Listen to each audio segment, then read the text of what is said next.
বিভাগের চরিত্রে থাকবেন অভিনেতা রিয়াজ নস্কর। তাকে শেষবার দেখা গিয়েছিল গাঁটছড়া ধারাবাহিকে।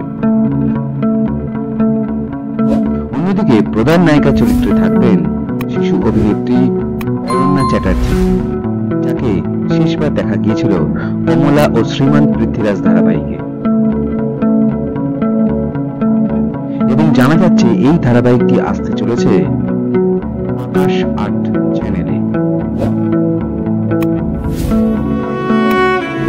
ধারাবাহিকটি কবে থেকে শুরু হতে চলেছে বা কোন সময় শুরু হতে চলেছে সেই খবর কিন্তু এখনো জানা যায়নি।